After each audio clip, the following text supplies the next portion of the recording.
आपका स्वागत है आपके अपने चैनल महाअध्ययन में। वीडियो को लाइक करें, चैनल को सब्सक्राइब करें। आज हम करने जा रहे हैं हिंदी की वर्कशीट और हमारी कविता का नाम है वह चिड़िया जो। इसका पहला एक भाग हम कर चुके हैं और आज हम इसका दूसरा भाग करने जा रहे हैं। हमारी वर्कशीट का नंबर है 2 और आज की तारीख है 17 सितंबर। हमने पहली वर्कशीट में यानी कि इस कविता के पहले भाग में हमने ये पढ़ा था कि हमारी चिड़िया जंगलों में रहती है, दूध से भरे अनाज के कच्चे दाने खाती है और बहुत चाव से खाती है। वह बहुत छोटी है लेकिन कच्चे दाने खाकर भी अपना जीवन संतोष से बिताती है, यानी वह संतुष्ट है। छोटी है, मेहनत करके अपना पेट भरती है, अनाज के कच्चे दानों से ही पेट भरती है, लेकिन उसे अपने जीवन में संतोष है, वह संतुष्ट है। यह चिड़िया नीले पंखों वाली सुंदर चिड़िया है और इसका गाना भी बहुत सुंदर है। इसके बाद हमने ये जाना कि इसे जंगल से भी बहुत लगाव है। अब हम ये जानेंगे कि हमारी चिड़िया और क्या कहना चाहती है। आगे बढ़ने से पहले हम यहाँ पर एक बात जरूर ध्यान रखें कि हमारे कविता के कवि का नाम है श्री केदारनाथ अग्रवाल जी। चलो बच्चों आगे बढ़ते हैं। वह चिड़िया जो चोंच मारकर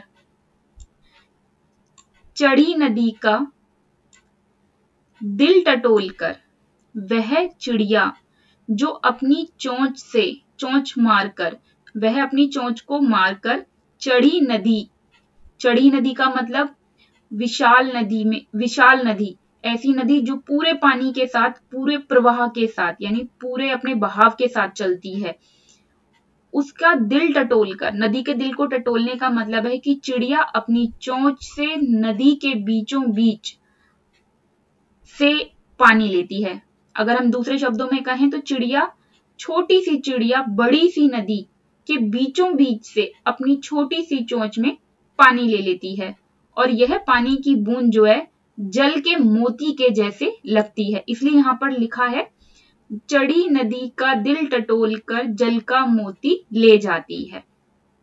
वह छोटी गर्बीली चिड़िया, गर्बीली मतलब गर्व से भरी हुई चिड़िया। गर्व मतलब होता है अभिमान, घमंड, स्वाभिमान। आगे बढ़ते हैं। नीले पंखों वाली मैं हूं, मुझे नदी से बहुत प्यार है। अभी हमने पहले पढ़ा था कि वह खाती क्या है और अब हमने पढ़ा कि वह पीती क्या है। वह नदी का पानी पीती है और उसे नदी से बहुत प्यार है। किसे? नीले पंखों वाली चिड़िया को। और उसे खुद पर बहुत गर्व भी है क्योंकि वह आकार में तो छोटी है लेकिन विशाल नदी से जल का मोती लेती है, यानी जल की बूंद लेती है।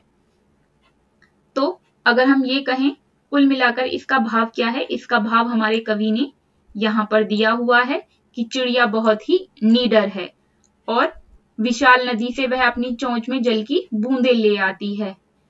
चिड़िया को अपने ऊपर गर्व है क्योंकि वह अपना कार्य स्वयं करती है। तो हमें क्या शिक्षा मिलती है? हमें शिक्षा मिलती है कि हमें चिड़िया की तरह निडर बनना चाहिए। जिस प्रकार चिड़िया को अपने आप पर विश्वास है उसी प्रकार हमें भी अपने ऊपर विश्वास रखना चाहिए।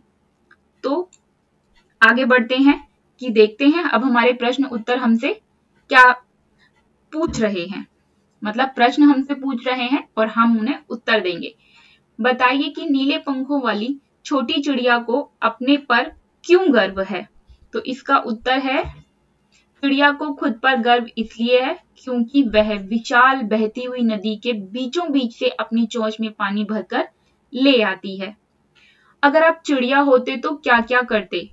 लिखिए।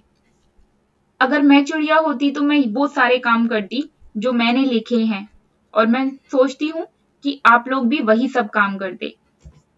अगर हम चिड़िया होते तो पूरे आकाश की उड़कर सैर करते, अपने स्कूल भी उड़कर जाते, उड़कर विशाल जंगलों को देखकर आते।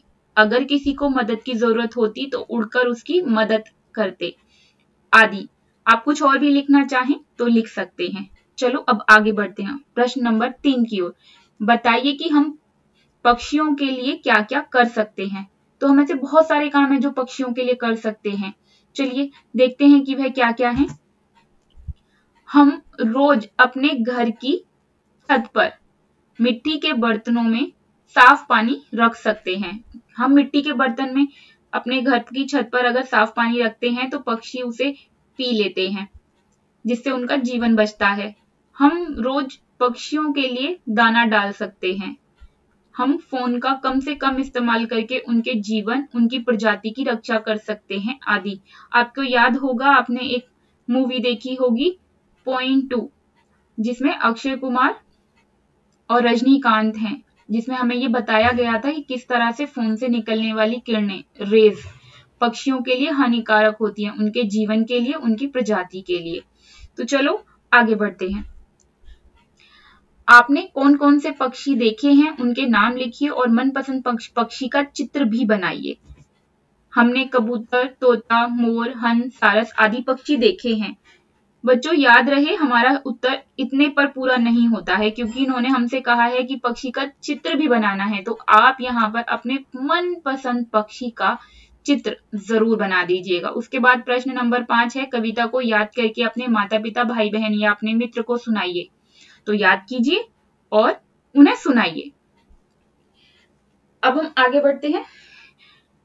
इस तरह से यह वर्कशीट पूरी हो गई है। मैं उम्मीद करती हूँ आपको यह समझ में आई होगी, आपके लिए यह लाभदायक सिद्ध हुई होगी। बच्चों, यह वीडियो बनाने में हमें बहुत मेहनत लगती है और हम यह इसलिए करते हैं ताकि आपको उत्तर करने में आसानी हो और आप सही उत्तर लिख सकें।